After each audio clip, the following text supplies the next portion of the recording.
같이 묵상으로 기도하심으로 주일 오전 예배를 하나님께 드리시겠습니다.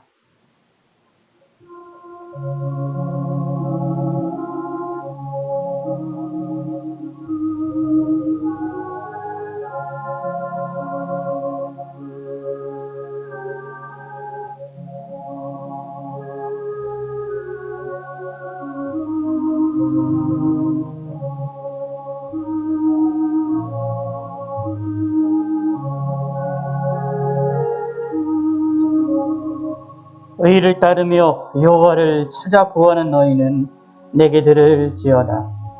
너희를 떠낸 반석과 너희를 파낸 우묵한 구덩이를 생각하여 보라. 아멘. 교동문 30번 시편 67편에 있는 말씀입니다. 30번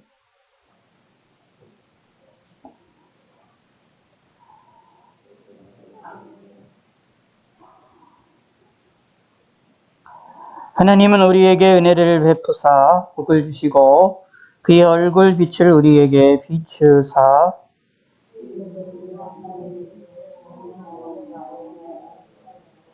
하나님이여 민족들이 주를 찬송하게 하시며 온 백성은 기쁘고 즐겁게 노래할지니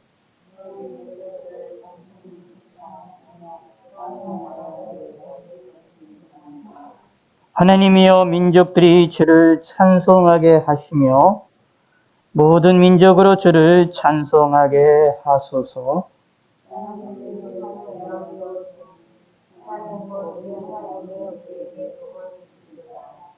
하나님이 우리에게 복을 주시리니 아멘. 사도신경 내용으로 살아계신 하나님께 우리의 신앙을 고백하시겠습니다.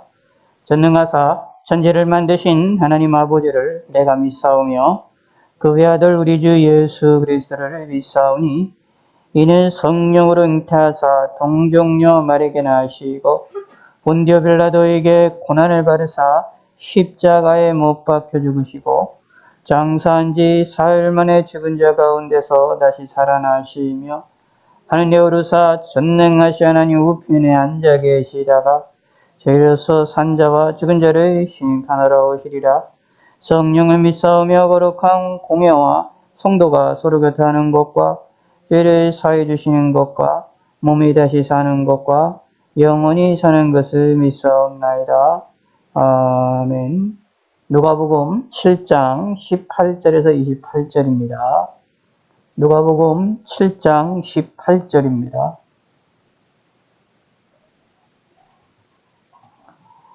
누가복음 7장 18절.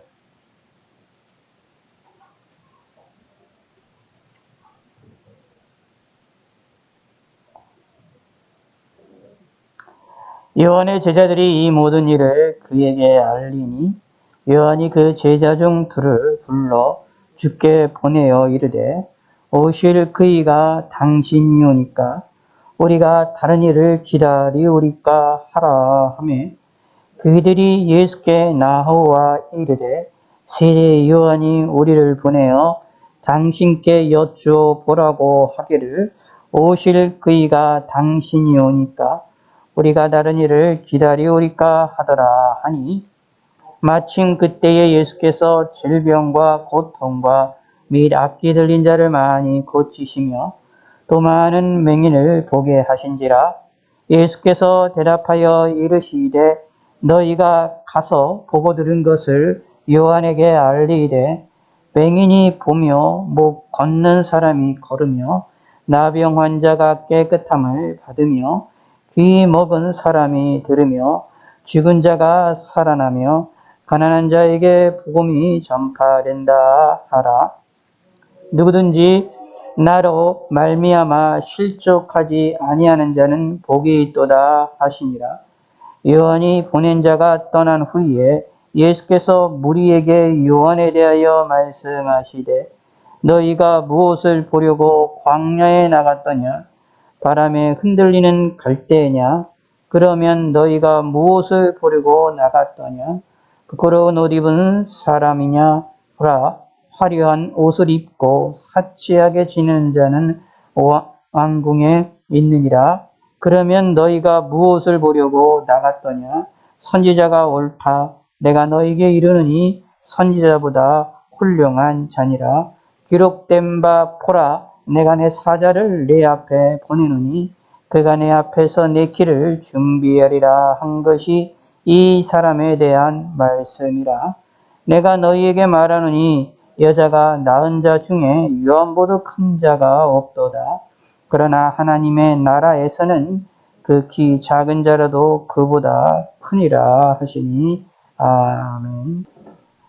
기도하겠습니다. 하나님 아버지여, 감사합니다. 오늘도 주일을 맞이해서 저희 하나님께 영광을 돌려드릴 수 있게 하심을 감사를 드립니다. 저희들에게 힘 주시고 능력을 주시고 저희들에게 평안을 주셔서 오늘 이 시간까지 강건하고 더욱더 건강하게 지낼 수 있게 하심을 감사합니다. 우리의 삶을 하나님께서 지켜주시고 우리가 주님을 바라본 데에 부족함이 없도록 함께하여 주심을 감사를 드립니다. 영육간의 강건함을 함께하여 주시옵고 저희들이 잘못된 모든 죄악들을 용서하시고 우리의 생각과 마음을 붙들어 주시고 저희들에게 건강을 주시옵고 하나님을 의지하게 하여 주시옵고 예수님을 의지함으로 저희들이 힘을 얻을 수 있으며 하나님께 영광이 되어지는 귀한 성도들이 될 수 있게 하여 주시옵소서. 기도할 때마다 우리의 기도를 응답하여 주시고 우리가 하나님께 감사할 때마다 우리 마음에 기쁨을 주시옵고 우리가 회개할 때마다 우리가 죄 용서받았음에 믿음을 갖게 하여 주시옵고 하나님을 의지하고 하나님께 간구할 때마다 그 간구의 소리에 대한 응답들이 이루어지게 하여 주시옵소서.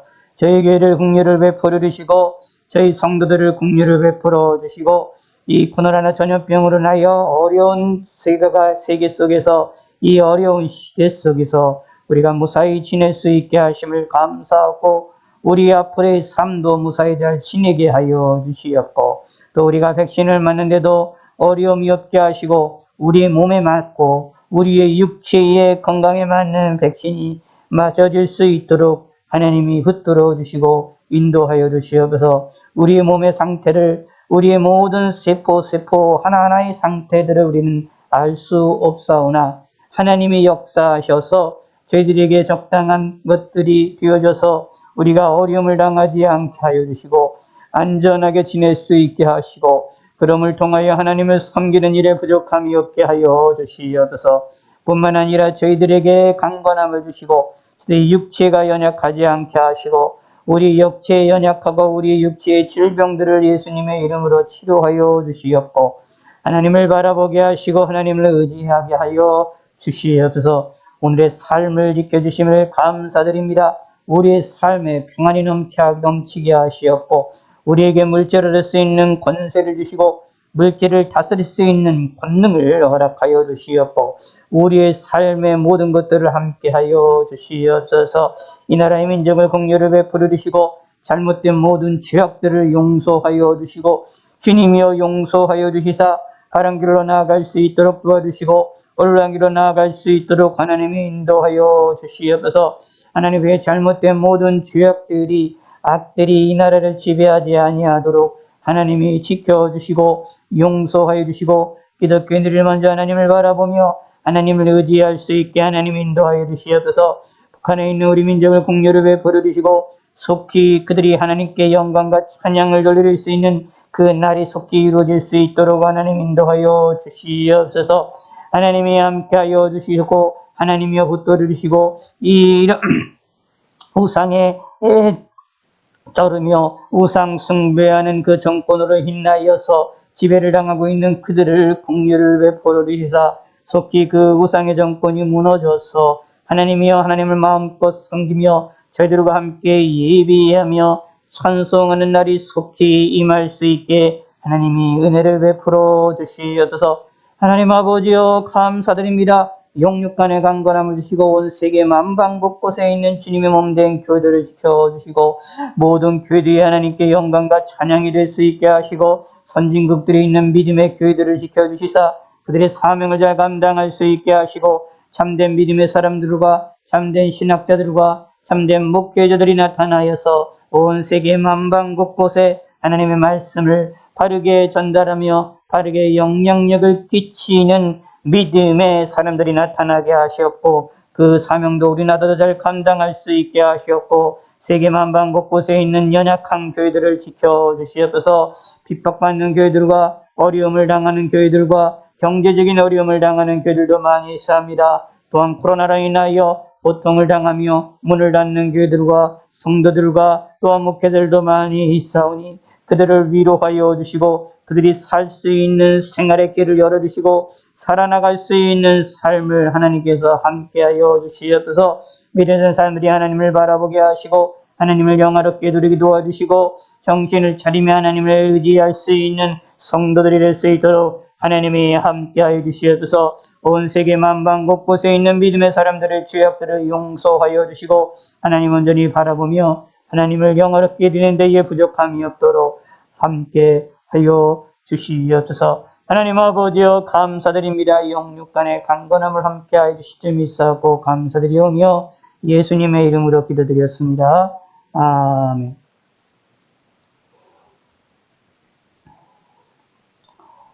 오늘은 누가복음 7장 18절에서 28절까지의 말씀을 통하여서 극히 작은 자라도 라는 제목으로 하나님 말씀을 상고하는 시간을 갖겠습니다. 오늘의 이 본문은 대단히 좀 유명한 또 이야기가 되어지고 우리에게 시사하는 바가 상당히 큰 내용입니다. 여기에 요한의 제자들 세례 요한을 이야기합니다. 세례 요한의 제자들이 예수님께 찾아오게 됩니다. 이 제자들이 왜 찾아오느냐 하면 세례 요한이 예수님에 대하여서 질문을 합니다.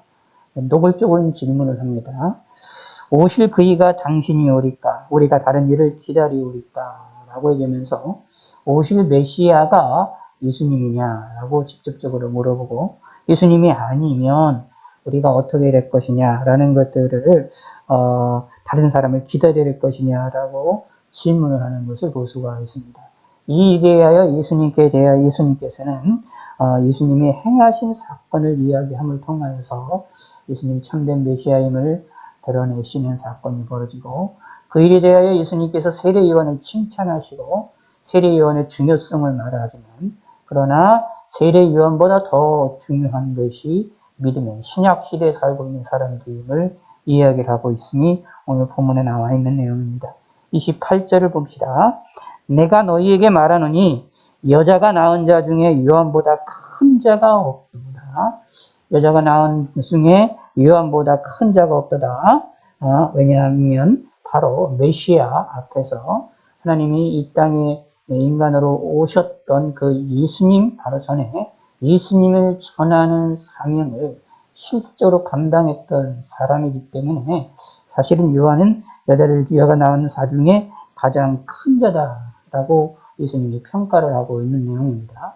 사실상 진짜 큰 자이죠. 그러나 하나님의 나라에 쓰는 극히 작은 자라도 그보다 크다라고 말하면서 신약시대에 살고 있고는 예수 믿는 사람들의 삶이 그 큰 세례 요한보다 작은 자라 할지라도 예수님을 영접한 사람은 하나님의 나라에 들어간 사람은 하나 천국의 사람들은 작은 자라도 매우 귀중하고 매우 크고 세례 요한보다 놀라운 큰 이치를 차지함을 알려주고 있는 내용입니다.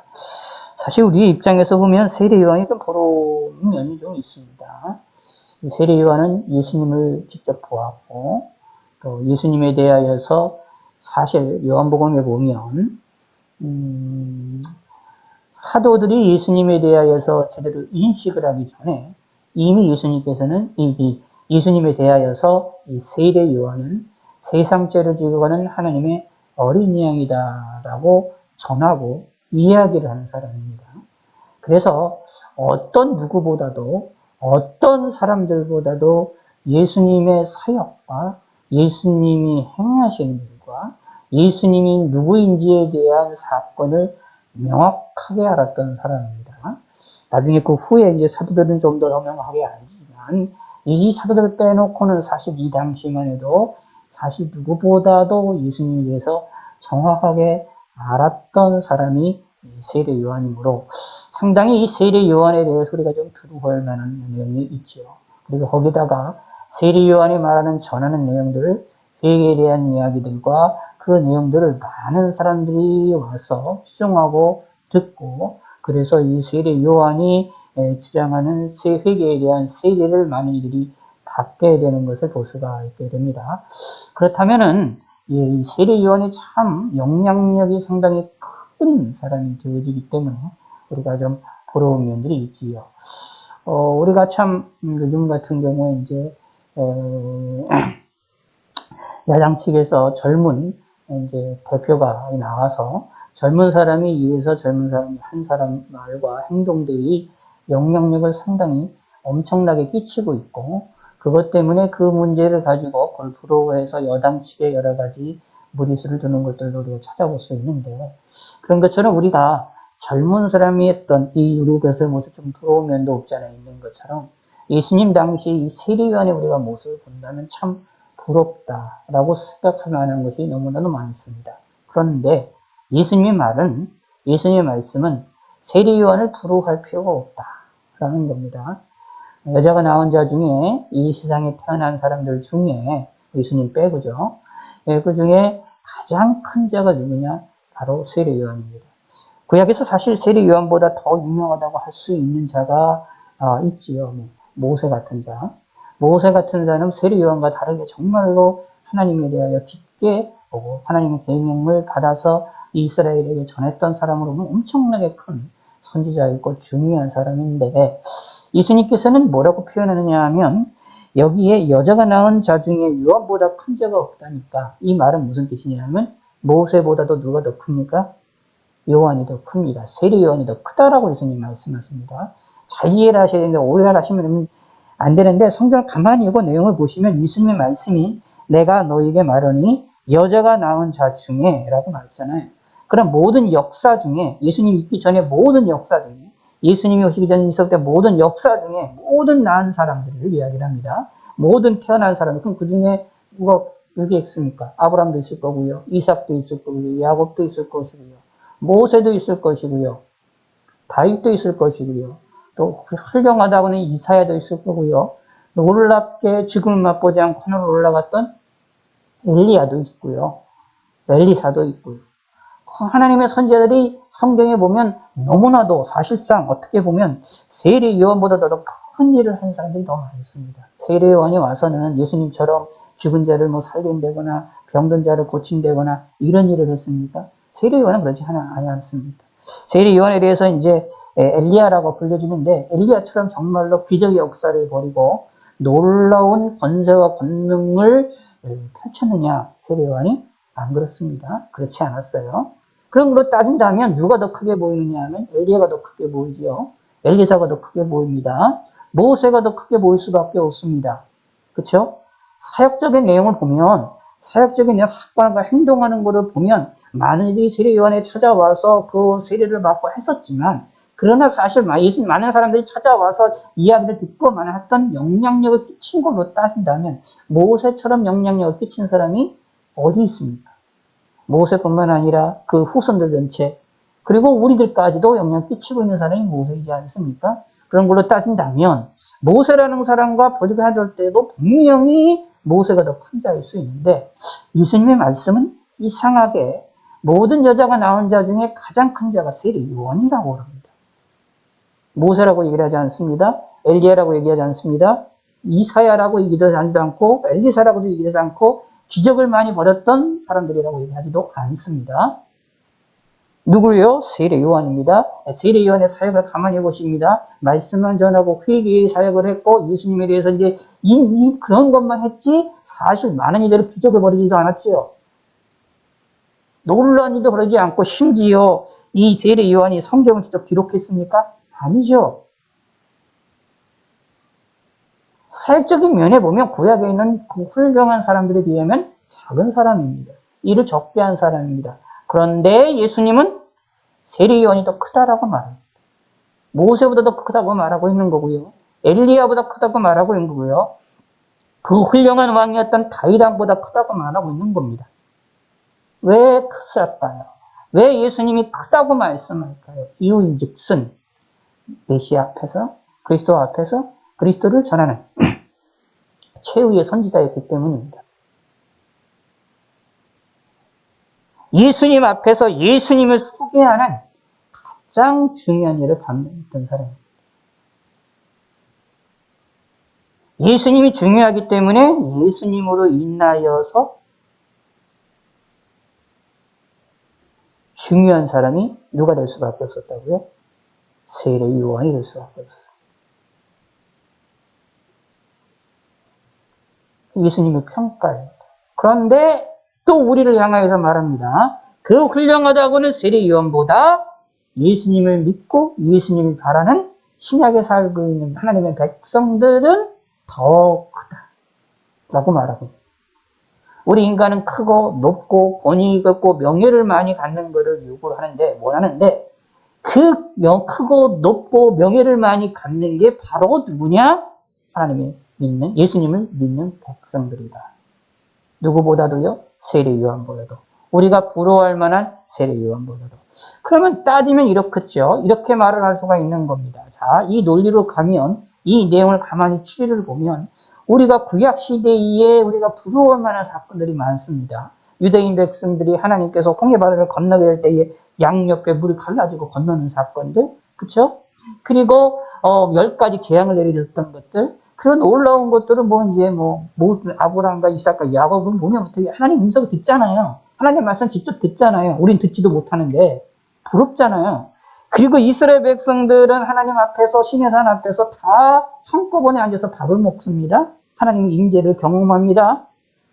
하나님의 역사를 경험합니다. 하나님의 살아계심을 항상 매일같이 봐요. 아침에 일어나면 구름 기둥이 있지요. 밤에는 불 기둥이 있지요. 매일같이 하나님이 그들과 함께 하심을 항상 목도하는 삶을 40년 동안 광야 생활 하잖아요. 물이 없으면 물을 주시고, 먹을 것이 없으면 먹을 것을 주시고, 아침마다 만나를 주시고, 그리고 고기를 달라 했더니 하나님 고기를 주시고, 참 우리 입장에서는 부럽잖아요. 생각을 해보시기 바랍니다. 광야 생활을 할 때에, 이스라엘 백성들이 할 때에 우리처럼 일을 했습니까? 밖에 나가서 농사일을 했습니까? 광야에서 농사일을 할 수 있습니까? 농사일도 못하잖아요. 아무것도 못합니다. 장사를 할 수 있습니까? 장사도 못하지요. 물건을 팔 수 없습니다. 정말로 따분합니다. 어떻게 보면 따분한 인생입니다. 뭐 특별하게 장사도 하는 것도 아니고요. 뭐 물건 사고 팔 수도 하는 그런 것도 아니고요. 광야에서 어떻게 합니까? 사람들이 자기들끼리 모여서 몇백 명이, 그 몇만 명이 모여있다고 하더라도 무슨 일을 하고 어떻게 합니까? 어디서 만드는 일을 뭘 합니까? 그냥 애굽에서 가지고 나왔던 것 계속 사용합니다. 하나님께서는 뭐라고 말씀하시느냐 하면 그들의 신발과 옷도 헤어지지 않았다 라고 말했습니다. 그 말은 무슨 뜻일까요? 애굽에서 탈출하면서 가지고 왔던, 입고 왔던 옷, 그리고 심지어 애굽 사람들로부터 돈 달라고 해가지고 가져왔어요.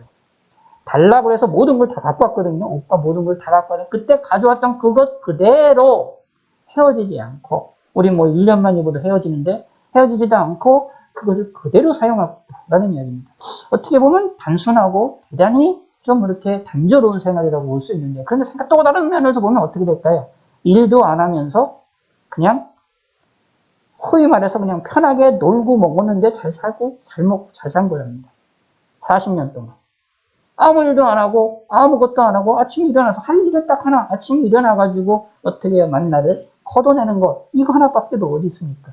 그리고 음식을 하는 거, 이것만 하루 종일 살아나가면 되는 거 아닙니까? 옷 걱정할 필요도 없지요.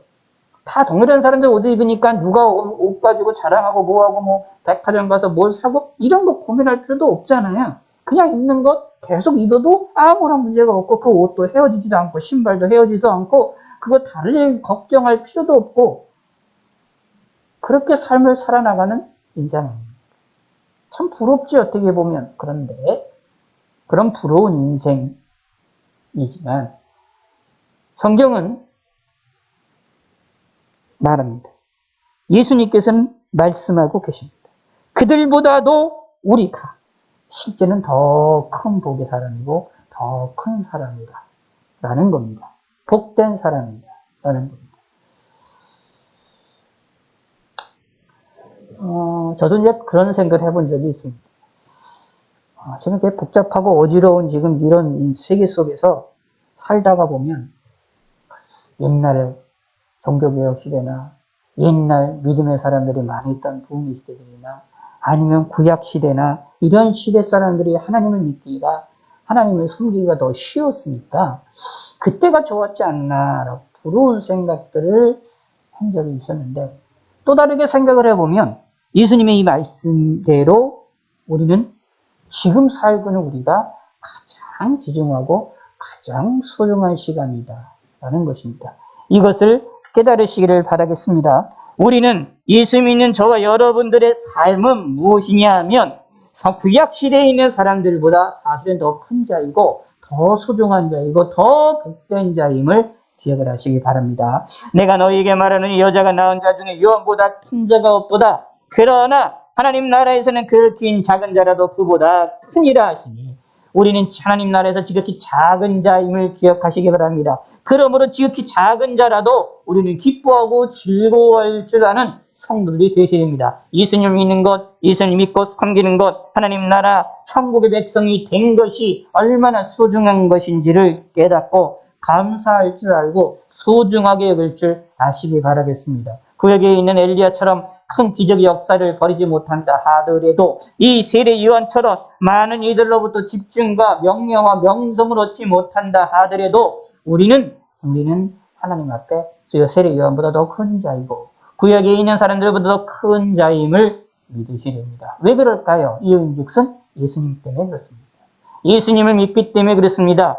세례 요한이 모든 여자들 중에 가장 큰 자가 될 수밖에 없었던 이유, 바로 예수님을 소개하는, 예수님 전에 바로 예수님을 소개하고 예수님을 이끌어나고 예수님을 드러내는 자였기 때문에, 마지막 선지자였기 때문에 예수님과 관계됨을 통하여서 예수님께서는 여자 중에 가장 큰 자라고 말씀하셨던 것이었습니다. 구약의 엘리야보다, 구약의 엘리사보다, 다윗보다, 모세보다도 더 큰 자가 누구였습니까? 세례 요한이었다.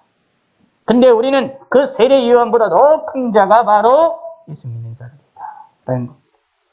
자, 그런데 18절에 보면 세례 요한이 제자들을, 이 제자들에게 이 모든 일을 알리니, 제자들이 세례 요한의 제자들이 요한에게 여러 가지 예수님의 사건을 알리니까 이 요한이 어떻게 보면 의심이 들은 걸로 보입니다. 요한복음에 보면 예수님에 대하여 세상죄를 지고 간 하나님의 어른이라서 확실한 확고함이 있었고, 누가복음이나 앞에서도 보면 예수님을 소개할 때의 메시아임을 확신하는 그런 내용들이 있었음을 알 수가 있습니다. 그리고 하나님이 분명히 그렇게 이 세례 요한에게 어떤 방식을 통해서인지 모르더라도 그러한 것을 알게 하셨고 늦게 하셨는데, 그런데 오늘 본문에 보면 의심의 이야기를 하는 것을 볼 수가 있습니다. 이 말이 무슨 뜻이다라고 여러 가지 이 부분 가지고 여러 가지 설명을 하려고 이야기를 할 수도 있고, 이거 가지고 이제 고민들을 많이 하고 있는 내용들인데, 이렇게 생각해 볼 필요가 있습니다.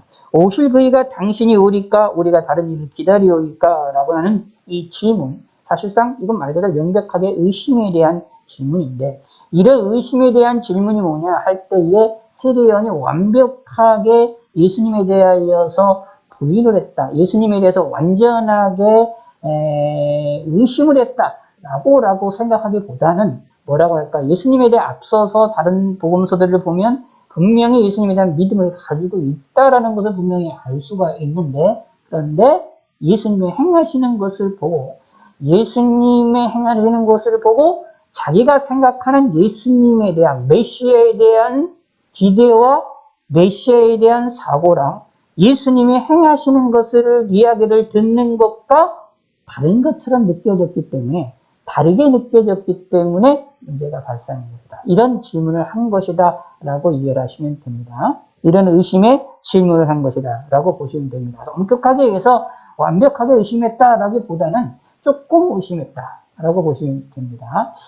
이 사건을 왜 우리가 좀 이해할 필요가 있느냐 하면 복음서들을 읽어보시면 예수님에 대해서 이해를 할 때 사람들이 온전하게 이해를 하지 못하는 경우가 상당히 많습니다. 심지어 사도들조차도 예수님과 함께 3년 동안 같이 살았던 사도들조차도 예수님에 대하여서 오해를 하는 일들이 벌어져요. 심지어 복음이 전파가 되어지는 것은 예수님께서는 사실은 유대인들에게만 행하는 것이 아니라 유대인들을 뛰어넘어서 이방인에게까지 복음 전하기를 원하셨던 사건이 예수님에게 나타나 있는데 그럼에도 불구하고 사도들은 그 사건이 초기에 예수님이 부활하시고 승천하신 이후에도 그 사건에 대해서 생각을 못합니다. 알지를 못해요. 이방인들에게 복음을 전하는 일들에 대하여서 그것이 하나님의 뜻임을 이것을 이해를 못하는 것을 살펴볼 수가 있습니다. 그래서 사도행전에 보면 이제 베드로를 통하여서 환상 가운데 하늘에서 내려오는 이제 보자기 속에서 있는 그런 것들 보잖아요. 하나님께서 깨끗하신 것을 네가 왜 거부하느냐 이런 얘기가 나오지 않습니까? 그거를 통하여서 이방인들에게도 복음이 전해야 되고 이방인들 가운데도 예수님을 전해야 된다라는 사실이 그것이 드러나게 되는 것을 알 수가 있어 생각이 바뀌어지게 됩니다. 이럴 정도로 이게 하나님께서 하나님의 사람들 사도들에 대하여서도 하나님께서 그들을 알게 하실 때에 모든 것을 하나님의 진리를 처음부터 100% 다 알게 하시는 것이 아니라 조금씩 알게 하셨거든요. 그러다 보니까 마찬가지로 세례 요한도 예수님이 누구인가를 확실하였지만 예수님에 대한 사고, 메시아에 대한 인식과 메시아에 대한 바라봄이 있어서 그런 것들이 예수님이 직접 행하시는 사건과 예수님이 행하는 이 세례 요한이 가지고 있던 사건 속에 뭔가가 조금씩 차이가 있었음을 우리는 충분히 인식을 해볼 수 있다라는 것입니다. 그 일에 대하여 세례 요한은 그래서 직접 물어보는 겁니다. 자기가 생각하는 부분들과 예수님 행동이 다르니까 진짜 정말 메시아인지 다른 일을 기다려야 되는지 노골적으로 다시 한번 물어보는 사건이 벌어집니다. 그랬더니 예수님께서 이 이야기를 20절에 보면 이렇게 이 시장에 말합니다. 그들이 예수께 나와 이르되 세례 요한이 우리들을 보내어 당신께 여쭤보라고 하기를 오실 그이가 당신이오이까 우리가 다른 일을 기다리오이까 하더이다 하니 예수님께서는 대답을 어떻게 하시느냐 하면 yes, no로 대답하시는 것이 아니라 더 확실한 방법으로 알게 하십니다. 그게 뭐냐 하면 예수님의 행동, 예수님의 사역을 들려주라고 얘기를 합니다. 그럼을 통하여서 메시아에 대한 예수님이 메시아인 것을 확신을 다시 한번 시켜주는 것을 볼 수가 있습니다. 이게 이제 우리들에게 있어서는 상당히 참 놀라운 사건입니다. 그리고 또 세례 요한에게도 놀라운 사건입니다. 이 사건이 예수님이 또 뭐 볼 수가 있느냐 하면은 세례 요한에 대하여서 예수님께서 상당히 신경을 많이 쓰셨다는 것을 알 수가 있어요. 그냥 예스 노라고 해도 되는데 예스 노라고 하기보다는 맞다 라고 얘기하는데 그렇게 이야기를 하기보다는 무엇을 얘기하느냐 하면 예수님께 우리가 이렇게 생각할 필요가 있어요. 우리 인간이라는 것이 연약하기 때문에 특히 죄인 인간이기 때문에 어떤 때는 명제적인 답으로 뭐든 무엇이다 라고 하는 명제적인 것을 통하여서 내가 확신을 얻을 때가 있지만 어떤 때는 뭐가 있느냐 우리 인간이 연약하기 때문에 내가 경험을 해야만 내가 환경을 통하여서 뭔가 점검을 해야만 우리가 믿게 되는 경우도 있습니다. 자, 이것을 가리켜서 오늘날로 이야기하면 뭐라고 표현할 수 있느냐 하면 과학적인 인식이라고 보시면 됩니다. 다시 말하면 점검을 해보고 실험을 해보고 확인을 해보아서 그것이 그대로 이루어지면 그것이 진리로 받아들이는 사건. 이것이 이제 과학적인 인식이라고 보시면 돼요. 그래서 어떤 사건들이 마찬가지입니다. 여러분이 그런 것들을 이제 많이 이제 요즘에 이제 느껴지는 것과 하는데 전염병과 관련돼서 뉴스들을 보시면 이런 얘기가 있습니다. 어떤 사람들이 어떤 실험을 하고 어떤 것들을 연구해서 발표를 하잖아요. 그럼 그 발표한 내용을 사람들이 바로 다 받아들이는 것이 아니라 한참 이후에 그것을 받아들입니다. 왜 그러냐 하면 연구를 해서 발표한 것에 대하여 다른 이들이 똑같이 연구를 해보았을 때 동일한 결과물이 나오면 그것이 이게 옳다라고 이야기를 하게 되는 것을 살펴볼 수 있습니다. 그래서 뭐가 되느냐 하면 실험들을 많이 하죠. 실험들을 많이 합니다. 실험들을 누가 유명한 사람이라고 해서 유명한 과학자라고 해가지고 이 사람이 뭐라고 주장했다라고 해서 이 주장이 사람들에게 먹혀 들어가는 것이 아니라 주장한 것에 대하여 사람들이 다 점검을 합니다. 점검을 해 보아가지고 확인들 해서 똑같이 실험을 해보고 똑같이 해봐서 똑같은 결과물이 나오면 이 사람이 말이 맞구나 라는 것을 알게 되는 거죠. 그래서 유명한 사람 아인슈타인 박사라든가 이런 유명한 과학자들이 있으면 그 사람이 주장했던 내용들을 증명해내려고 사람들이 많이 노력들을 하고 있습니다. 그래서 과학적인 기사들을 보면 그런 것들을 할 수 있잖아요. 그래서 많은 이들이 그것이 과학적으로 실험해서 동일하게 나오면 받아들이죠. 이게 과학적인 사고방식입니다. 그렇처럼 우리 인간은 뭐냐 하면 내가 경험하고 내가 느껴야만 그것이 확실하게 되진다는 것을 알 수 있어요. 믿음을 갖게 된다는 것을 알 수가 있습니다. 그냥 무엇은 어디로 가면 여기로 가면 서울이다 라고 하는 것보다는 서울로 갈 수 있는 다양한 것들을 실제로 내가 경험을 해보는, 내가 서울에 가는 방향을 내가 직접 보고 느끼고 알아야 이 길이 내가 정확하게 갈 수 있는 길이라는 것을 확신하게 되는 것처럼 그런 것이 우리 인간의 모습이죠. 그것처럼 이 세례 요한에 대해서도 하는 예수님께서 내가 그 메시아다 라고 확실하게 그냥 입으로다가 대답을 하신 것이 아니라 말로 대답을 하신 것이 아니라 행동으로 드러나게 하셔서 세례 요한이 어떻게 될까요? 그 행동을 통하여 예수님의 행동을 보는 것을 통하여서 확신을 가질 수 있게끔 하게 마시는 것을 봅니다. 마침 그때 예수님께서 질병과 고통과 악기 들린 자들을 많이 고치시고 많은 맹인들을 포기하시는 역사가 일어나는데 이러한 기적의 역사를 본 것들을 가리켜서 뭐라고 말하냐면 너희가 가서 보고 들은 것을 요한에게 알리되 맹인이 보며 못 걷는 사람이 걸으며 나병한 자가 깨끗함을 받으며 귀먹은 사람이 들으며 죽은 자가 살아나며 가난한 자에게 복음이 전파된다 라고 이 내용을 사건을 전하라라고 얘기합니다. 그러면 이 내용을 들으면 세례 요한의 마음속에 의심이 들었던 내용이 없어질 것이다 라는 이야기입니다. 자기가 생각하는 것과 예수님이 생각하는 것, 예수님이 행하셨던 그 메시아에 대한 이 그리스도에 대한 그 사고가 이 내용이 달랐게 느껴졌던 것들이 세례 요한이 깨닫게 돼서 같음을 알게 될 것이다 라는 이야기입니다.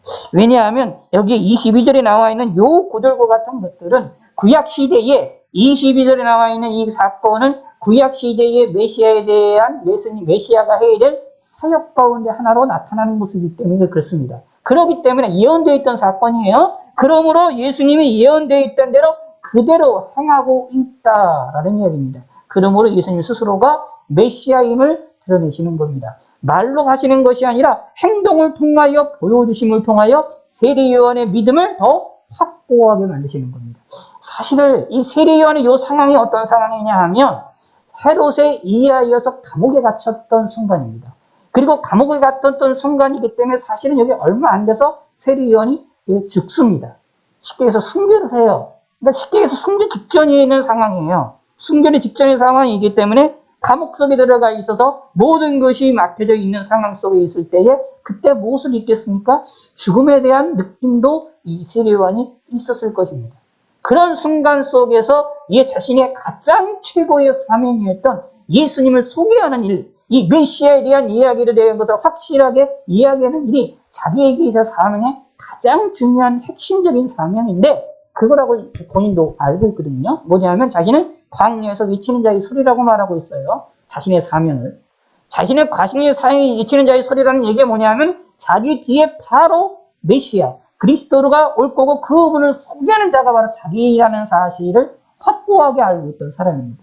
자기의 사명을 예수님을, 메시아 예수님을 소개하고 예수님을 가리키는 그러한 표지판과 같은 역할을 하는 사람이라는 것을 확실하게 알고 있었기 때문에 자기의 사명의 가장 핵심적인 것이 예수님인데 예수님을 자기가 소개했던 그 예수님의 행동이 자신이 생각하는 것과 다르다라고 느껴지게 되면 자신의 사명에 대하여 지금을 앞에 둔 세례 요한의 입장에서 보면 그것이 자신의 사명에 대하여 흔들릴 수가 있는 내용이잖아요.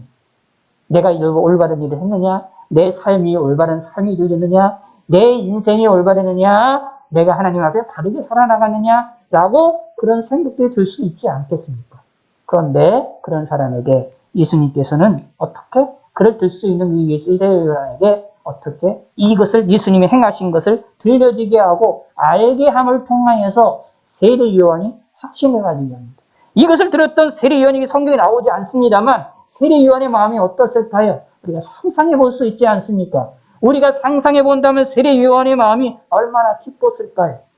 감옥 속에서 죽을 수도 있는 그런 상황 속에서 얼마나 기뻤을까요? 자신의 사명과 자신의 행동이 잘못되지 않았음을 확신하게 되는 그 확신이 자신이 예수님에 대해 세상 죄를 지고 간 하나님의 어린 양이라고 예수님을 소개했었던 그 소개가 예수님의 행동을 통하여서 확실하다는 것이 드러났다는 것을 알게 됐을 때에 이 세례 요한의 마음이 어떻겠습니까? 죽음을 앞둔다 할지라도 마음이 편안해졌고 기뻤지 않겠습니까?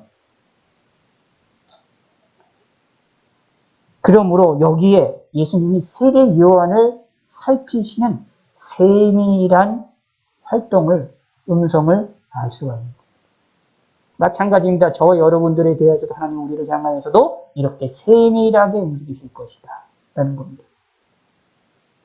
그냥 예수님이 네 맞다, 내가 오실 그이다, 내가 메시아다 라고 말하는 것보다 예수님의 행동을 통하여서 예수님이 누구인가를 확실하게 보여주는 것이, 쉽게 얘기하면 우리 인간의 이 과학적인 방법으로 점검하고 확인하는 것을 통하여서 예수님이 누구인가를 알게 하는 것이 더 확신을 굳게 갖는 거잖아요.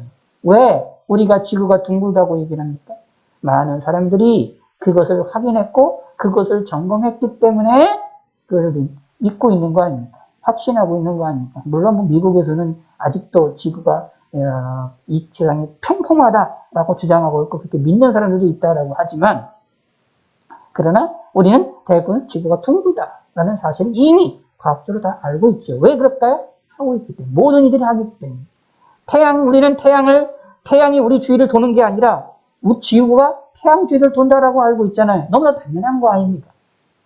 왜 그럴까요? 모든 이들이 어떻게 해요? 과학적인 방법에 의해서 확인했기 때문에. 흔들리지 않습니다. 누군가가 와가지고 지구는 가만히 있고 태양이 우리를 지구를 돈다라고 주장을 하면 우리는 그걸 믿겠습니까? 그 말 믿지 않습니다. 세례 요한에게도 마찬가지입니다. 이러한 예수님의 말씀을 통하여서, 예수님의 행동을 통하여 예수님이 메시아임을 확실하게 알게 됨을 통하여서 그의 마음이 더 흔들리지 않고 굳건하게 설 수 있게 되는 것이다 라는 얘기입니다. 사실 여기서 또 하나 생각해 봐야 될 것이 있습니다. 예수님에 대해서 그렇게 잘 알고 있었고 예수님에 대해서 다르게 소개를 했었던 세례 요한도 흔들렸습니다. 그러므로 우리들도 신앙생활할 때, 믿음이 있는 사람이라고 할 때 우리들도 신앙생활에 흔들림이 생길 수도 있음도 기억을 하셔야 돼요. 내가 신앙생활하면서 하나님을 잘 섬긴다고 열심히 했을 때에 하나님 진짜 계신가 안 계신가 흔들린다? 이상하게 생각하시면 안 돼요. 그럴 수 있습니다. 세례 요한도 흔들렸어요. 우리도 흔들릴 수 있습니다. 흔들리는 게 어떻게 보면 정상적이라고 볼 수도 있어요. 우리 인간이기 때문에.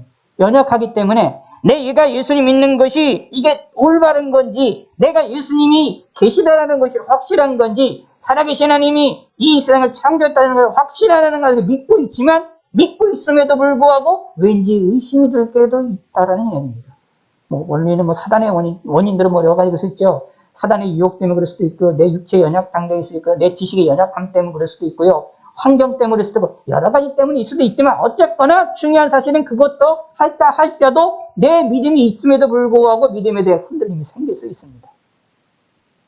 자, 아브라함을 보시기 바랍니다. 하나님께서 아브라함에게 약속을 하세요.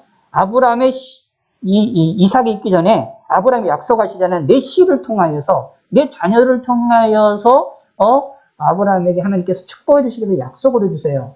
처음에는 가만히 성경 읽어보시면 아브라함이 자기의 아들처럼, 친아들처럼, 양자처럼 생각하는 사람이 있었어요. 그 사람을 통해서 할 거로 생각했지만 하나님은 이렇게 말씀하시지 않았어요. 내 씨를 통해서 날 거라고 얘기를 했어요.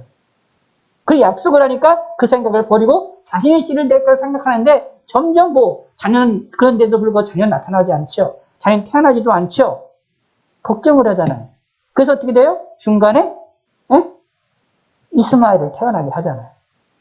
그래서 또 생각합니다. 태어난 이스마엘이 하나님이 약속하신 자녀가 아닌가. 그래서 이스마엘에 대하여 그렇게 생각을 합니다.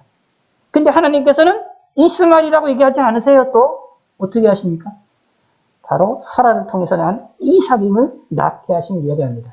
그것이 이삭이 낳기까지 25년이나 걸렸습니다.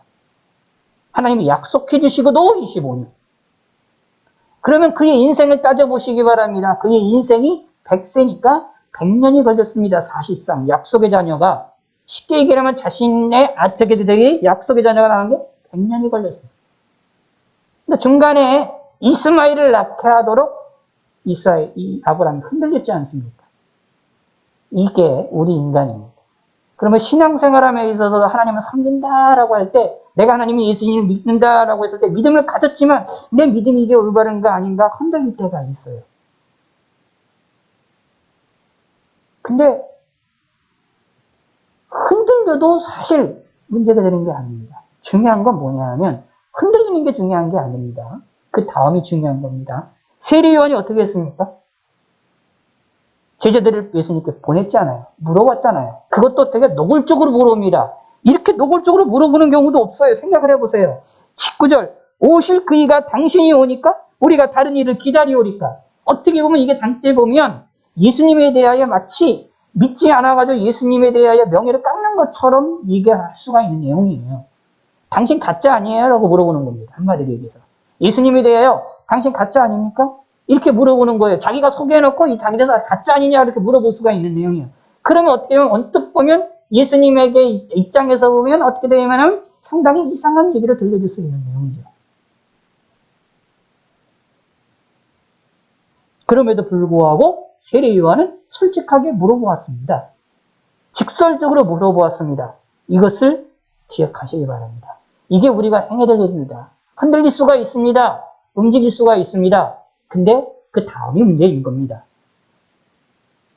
그거를 가지고 하나님께 물으시기 바랍니다.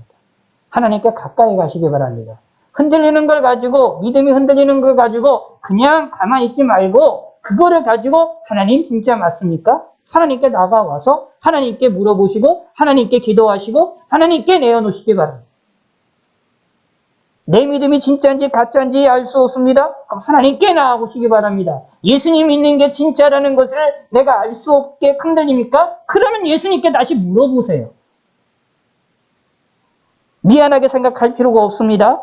어떻게 보면 정말 이건 진짜 말도 안 되는 얘기지요. 예수님에 대해서 생각해보세요. 오실 그이가 당신이 오리까? 우리가 다른 일을 기다리오리까? 아까 말씀대로 한마디로 얘기해서 당신 가짜 아니에요? 이런 소리 아닙니까? 근데 생각을 해보세요. 분명히 세례 요한이 자기가 예수님에 대하여 소개를 합니다. 세상 제일을 하나님의 어린이하고 예수님을 소개하고 있어요. 메시아라고 있어요. 그리고 예수님에 대해서 세례를 줘서 하늘로부터 열려서 성령이 내려와서 이게 하는 거 직접 봤어요. 들었어요. 하늘로부터 하나님의 아들이라는 소리까지 다 들었어요. 세례 요한이. 그런데도 불구하고 뭐예요? 오실 그이가 당신이 오니까 우리가 다른 일을 기다리오니까 당신이 진짜 가짜 아닙니까? 이렇게 질문하는 거잖아요. 사실상 말도 안 되는 질문인 겁니다. 그럼에도 불구하고 직접적으로 물어보지 않았습니까? 이렇게 하시길 바랍니다.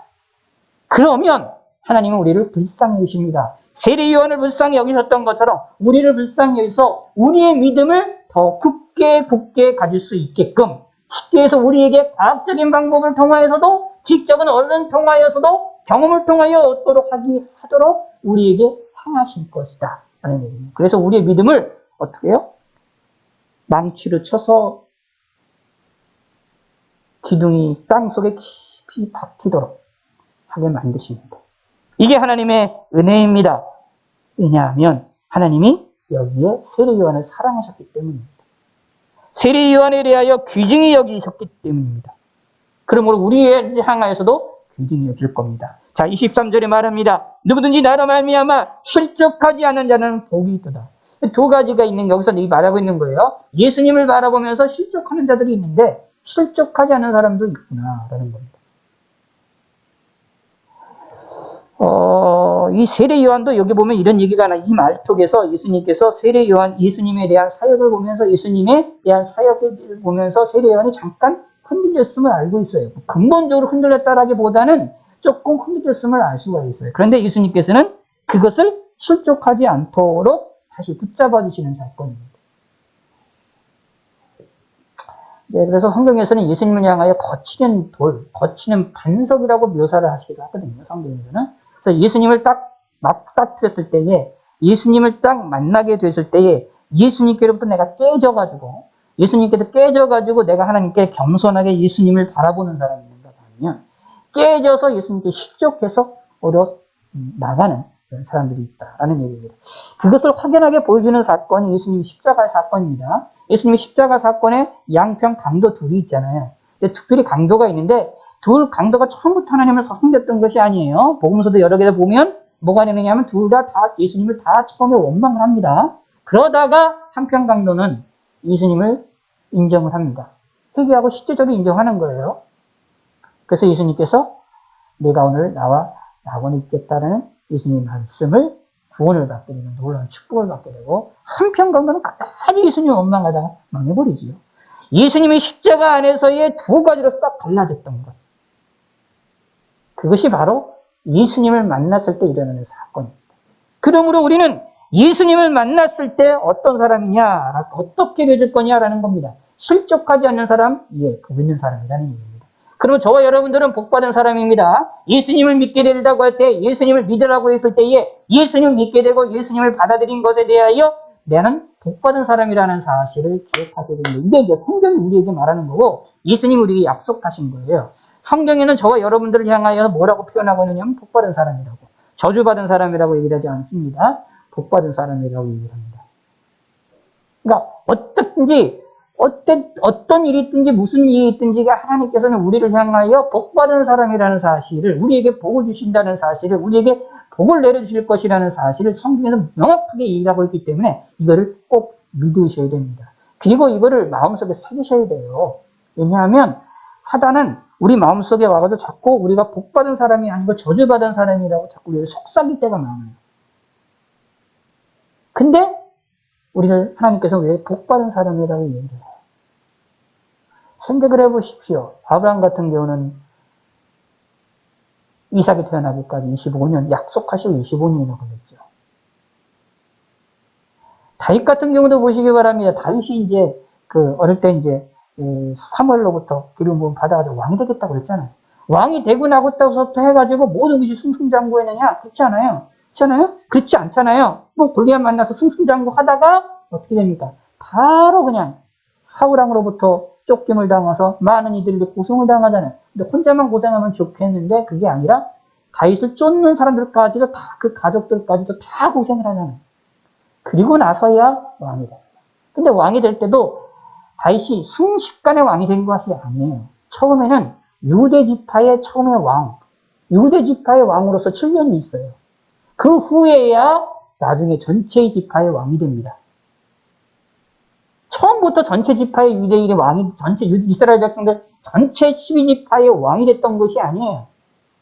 처음에는 7년 동안 유대 지파의 왕으로 있다가, 다시 말하면 사울왕이 죽고 그의 아들이 지배하고 있는 저기와 전쟁에 해요. 또 계속 7년 동안. 그러다가 그 후에 이제 전체 지파의 왕이 되는 것을 볼 수가 있는 것을 살펴봅니다.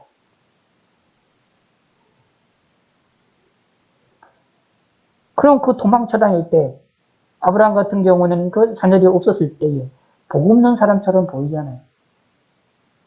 복 없는 사람처럼 보이잖아요.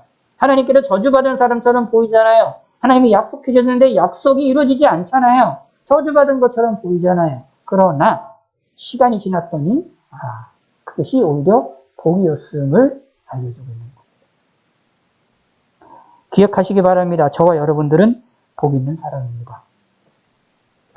예수님께서 말씀하십니다. 요한이 보낸 자를 떠난 후에 예수님께서 무리에게 요한에 대해서 말씀하십니다. 너희가 무엇을 보려고 광야에 나갔더냐? 바다에 흔들리는 갈대냐? 그러면 너희가 무엇을 보려고 나갔더냐? 부드러운 옷을 입은 사람이냐? 이 당시에 부드러운 옷을 입으면 좋은 옷이거든요. 근데 요즘 이 기억하실 필요가 있습니다. 오늘날에도 좋은 옷을 입으면, 몇 천만 원 옷을 입으면 상당히 이제 부를 상징하고 좋은 옷이 있으면 우리가 눈길이 가는 것도 있지만, 예전에는 현재보다 더 많은 차이가 있었기 때문에 부드러운 옷을 입는 것만, 그것을 보는 것만으로도 사실은 참 대단한 그런 것이다라고 볼 수가 있는데, 그런 부드러운 옷을 입을 사람을 보느냐, 그리고 보려고 나가느냐 아니란 얘기죠. 그런 사람들은 왕궁에 있다 라는 얘기죠.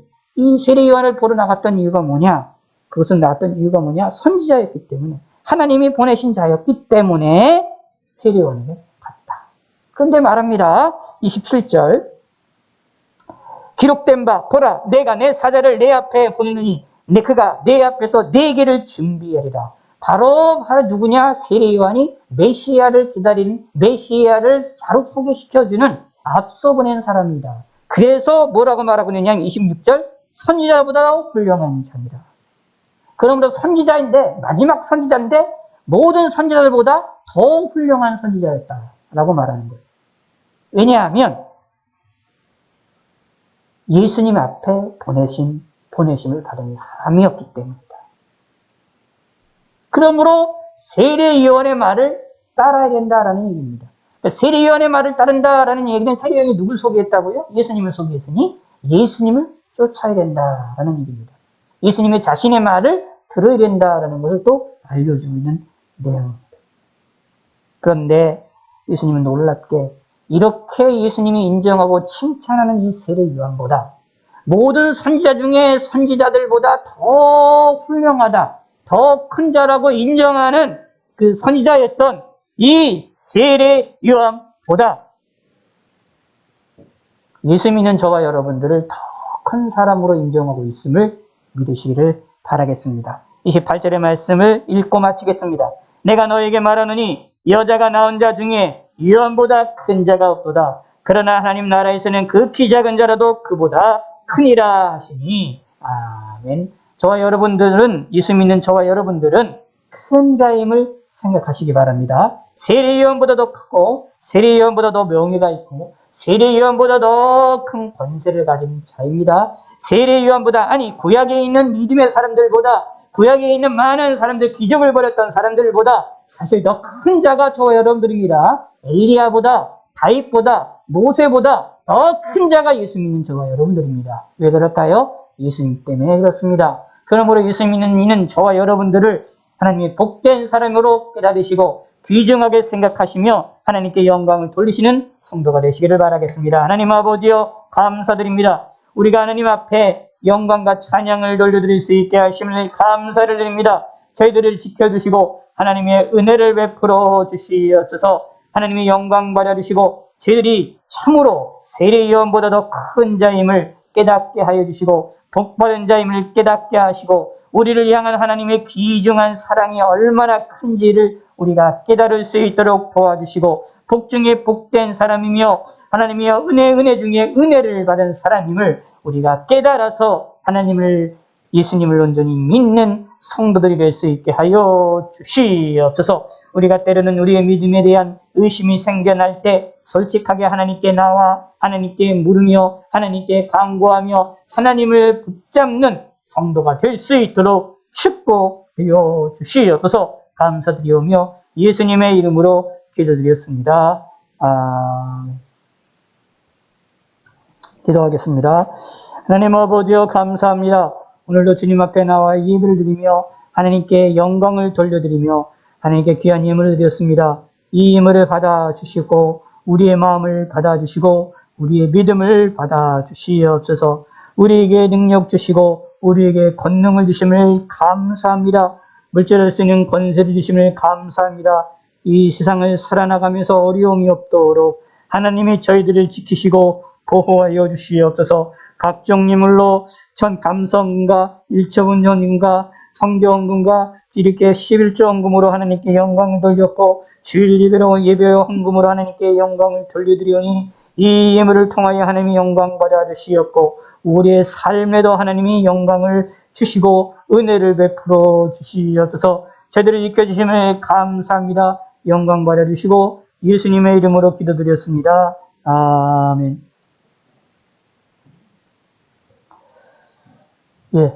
권고 말씀드리겠습니다. 항상 기도하고 나뭉치 말라는 말씀 잊지 마시고 항상 기도를 부탁드리고 교회를 위해서, 나라 민족을 위해서, 내년 대선을 위해서도 항상 기도해 주시길 부탁을 드리고요. 특별히 코로나 전염병을 위해서 좀 기도를 많이 해주시길 바라겠습니다. 빠른 종식과 백신을 위해서도 지금 상황으로 봤을 때 이제 7월, 8월, 9월이 좀 대단히 중요한 달이 되어줄 것 같습니다. 델타 변이 문제 때문에 이것이 대단히 중요한 상황이 되어줄 것 같으니 항상 기도하시고 더 조심하시기를 부탁의 말씀을 드리겠습니다. 오늘은 26번째 주일로서 오전 예배와 오전 저녁 예배를 대면과 온라인으로 병행해서 드리게 됩니다. 이번 주 수요일은 완전 온라인으로 드립니다. 잊지 마시고 온라인으로 함께 참여를 부탁을 드리겠습니다. 예. 그리고 저녁 9시 기도 새벽과 백기도 멈추는 것을 8월까지 멈추고 있는데 잊지 마시길 부탁드리고 각자 기도하실 때 항상 조심하시고 항상 체크 방역활동 뒤에 체크하는 거 잊지 마시길 부탁을 드리겠습니다. 그리고 규칙적이고 반복적이고 꾸준한 신앙생활 잊지 마시기를 부탁드리며 항상 건강하시고 전염병으로부터도 조심하시고 하나님의 은혜로 강건하고 건강하게 지내시기를 바라겠습니다.